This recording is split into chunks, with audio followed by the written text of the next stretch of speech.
Hey man, I might shock a few of y'all with this one. I just might shock a few of y'all who rock with me heavy with this one. Because when you're talking about El Bandera Rojo, when you're talking about the Mexican monster, man, that's my guy right there at 168. I still believe he's the best in the division. And I'm going to be honest, I feel like I might be just a smidget biased when it comes to David Benavidez, because you got to think, man, this is a champion, a former champion, still current interim, who never got beat, who lost his belt on the scale, and he also lost his belt playing with his nose. Somebody that Canelo Alvarez, who was and got to remember that David Benavidez was the guy to beat at 168, period. Canelo went around David Benavidez, man. When he had to give up that belt, that's when Canelo got it. He never had to really beat the man in the division. And in my opinion, and I know people gonna disagree with me, but in my opinion, David Benavidez was that guy. And listen, I know y'all gonna poke holes in his game. I know you feel like he's got gaping holes in his defense. I felt like he tightened that defense up a lot versus a Caleb Plant. But this is somebody whose style that I just completely appreciate. Like, the Mexican monster comes for blood.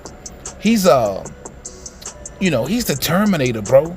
If you think Earl Spence's pressure is crazy, I promise you, if you haven't seen a David Benavidez fight, and I know a lot of my hardcore fans, y'all have, but some of y'all I know personally haven't really been paying attention to David Benavidez or the 168-pound division at all outside of Canelo.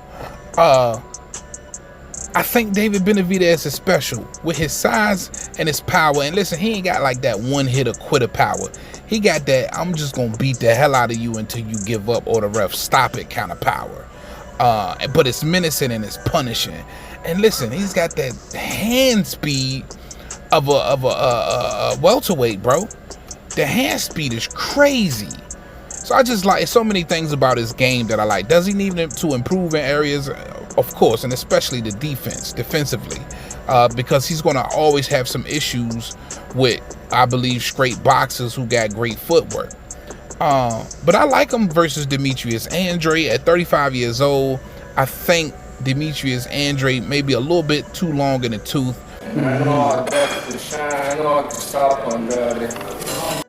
And I think his footwork will deceive him.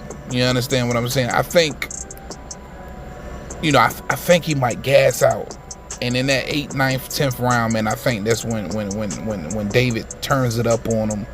And for anybody who think this channel's biased or I'm racist and like I'm just gonna pick all black fighters, listen, I think this is an eye opener. I think this is where I shock you with this video, because I would take for sure David Benavidez over everybody at 168. That's just my opinion.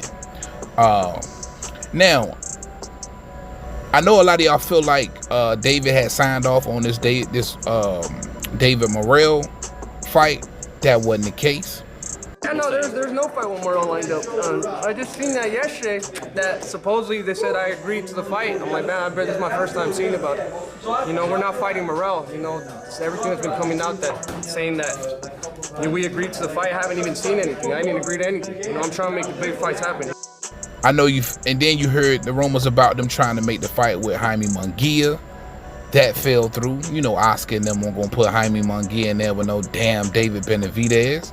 Yeah, man, there's a lot of fake news out there. A lot of, if it doesn't come from me, then it's not official. Not sure. I think because he's had the success in a pay-per-view fight versus a Caleb Plant, he wanted to get in there with somebody with a bigger name. Again, once you get to a certain level, if you're not fighting guys with names, and that's one of the biggest reasons why Canelo has taken this long to fight David Benavidez, waiting for him to build a name so they can make some money off the fight. And for David Benavidez, now he's got a pay-per-view fight under his belt. He wants to continue to try and fight guys that other casuals know their name. And Demetrius Andrade, not necessarily the biggest name out there that you can get, but most definitely a bigger draw than a David Morrell. And of course, Jaime Munguia would have been ideal. All of them are in line to try and get a payday with Canelo Alvarez. But for David Benavidez, he's got to stay busy. He's got to find an opponent, right? And I think Demetrius Andrade is perfect. Now, I'm not saying Demetrius Andrade can't beat David Morrell. 20 knockouts, I'm going to be 32-0 with 21, 20 knockouts, whatever. I'm here at Showtime where it matters, and I make a difference today.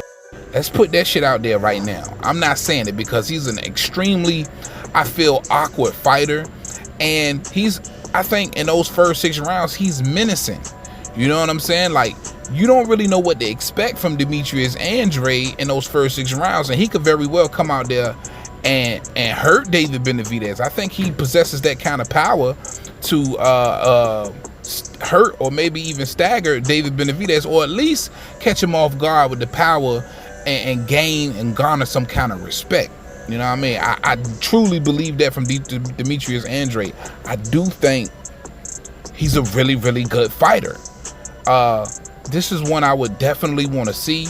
I've been waiting to see one out of these 4 guys mix it up with the other. It wasn't necessarily Caleb Plant for me. It's been Demetrius Andrade, Jamal Charlo, Canelo Alvarez.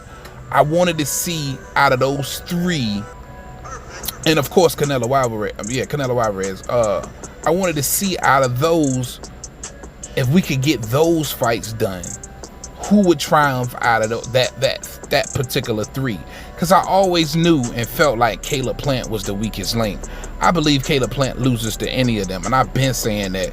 Even though I like Caleb, you know what I mean, he is a good fighter, but I just think in this, in this setting, he's the weakest link. But I'm excited about this one, bro. Yeah, we gotta see. Hopefully they can get this one done. I think that's a perfect matchup for David Benavidez next. I know I can shine. I know I can stop Andrade.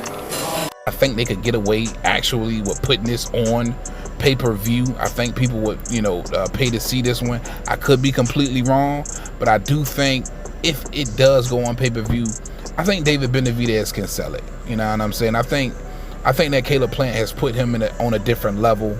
And what do you need? Like 250,000 pay-per-view buys to really cement and say, hey, this was successful, or at least 200,000. I think he could do that. But you guys let me know what you think in the comment section about this one. David Benavidez, Demetrius Andrade, who you got?